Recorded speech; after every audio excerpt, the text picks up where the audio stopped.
Mr. President. Senator from New Jersey. Thank you very much, Mr. President.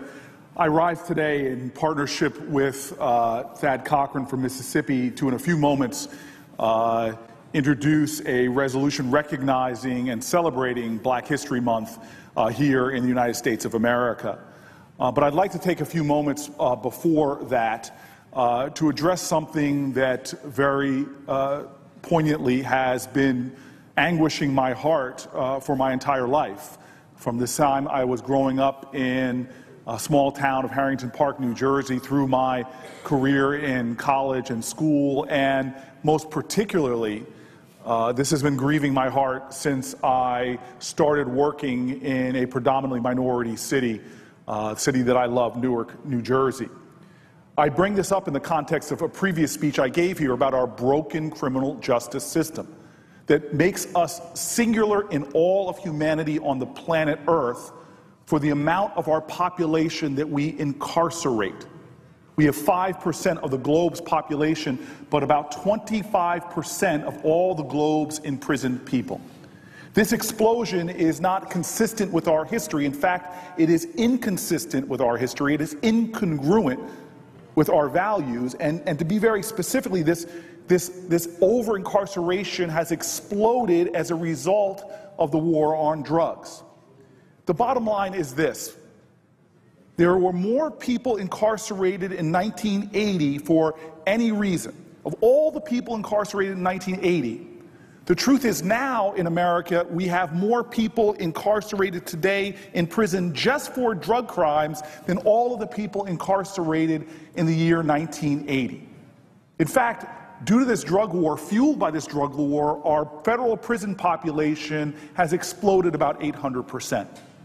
But in the context of what I'm about to talk about in this resolution recognizing African American history, I want to particularly point to today this grievous reality that our war on drugs has disproportionately affected African Americans, Latinos, minorities, and the poor in general. It's painful for me to have seen in my lifetime many of my friends using drugs like marijuana, many of them buying drugs like marijuana, many selling drugs like marijuana in the town I grew up in Stanford or Yale. But the reality is the justice system they experienced for breaking the law was very different than the justice system I saw in Newark, New Jersey. The reality is we have in this country not what we talk about, equal justice under law, but we have a system that disproportionately affects minorities in our country in a way that is stunning and an affront to our values.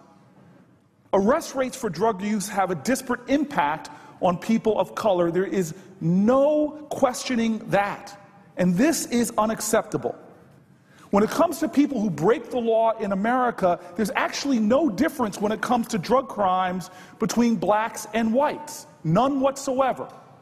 But African Americans, for example, when it comes to marijuana, are arrested at 3.7 times the rate that whites are in this country. While their usages were similar in Newark or Stanford, the reality is the focus of the law arrests far more minorities in our urban communities than in other communities.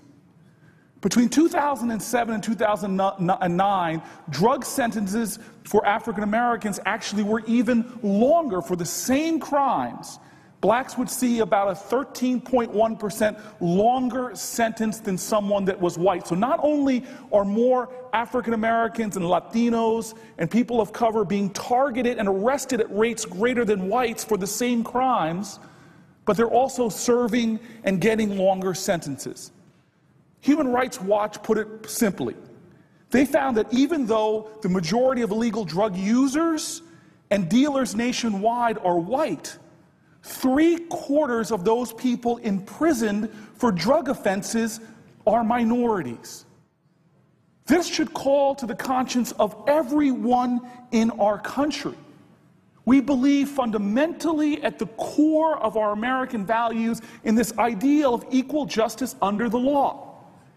And the punishing thing about this are not only arrest rates higher, not only are they receiving longer sentences, but when you get such a disproportionate amount of people being arrested, incarcerated, the collateral consequences which they see at the end of the system become even more punishing on certain communities.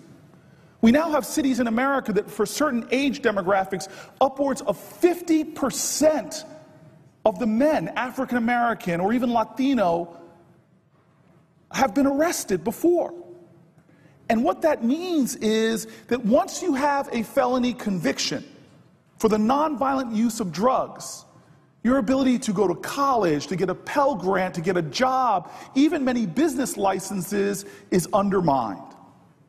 Right now, we see this punishing impact destroying many communities. Instead of empowering people to succeed, we're getting people trapped in a criminal justice system. Instead of the solid rock of success, people are being sucked into the quicksand of a broken criminal justice system.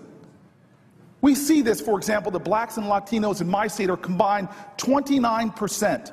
In the United States are 29% of the population, but make up almost 60% of the prison population. In New Jersey, blacks and Latinos are 32% of the total state population, but blacks and Latinos make up 81% of our prison population.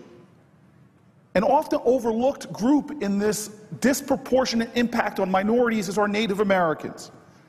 For instance, in North Dakota, Native Americans make up 5% of the total state population, but 29% of the prison population.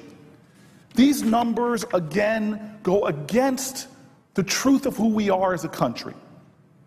And so now, on this moment when we are celebrating our history, where blacks and whites, Christians, Jews, and Muslims came together to advance our nation. Indeed, I stand here today because of the collective conviction of this country to live up to its values and ideals, that all of us are created equal under God, and that all of us should have an equal opportunity to succeed and be seen equally by our government. It is this moment that I say we can and must do better. And in fact, many states, including red states, led by Republicans, are showing that there is a different way. For example, states such as Texas and Georgia and North Carolina are leading on this issue. Texas is known for its law and order, but has made tremendous strides in adopting populations that are lowering the amount of their prison population and therefore also affecting the minorities in their state. In fact, the governor of Georgia continually talks about the fact that he has been able to lower his black male incarceration rate by about 20%. And so, as I prepare to join with the great senator from Mississippi, I just want to say from the bottom of my heart that it is time that we reform our legal system to make it truly a justice system, that everyone under the law faces equal treatment, that we empower our entire community in America to be successful, not tie them up unnecessarily when, even though they've paid their price for their crime, that the punishment does not continue to haunt the rest of their existence. I remember these words by the great Langston Hughes, one of our great American poets, an African-American man who once said, "There is a dream in this land with its back against the wall.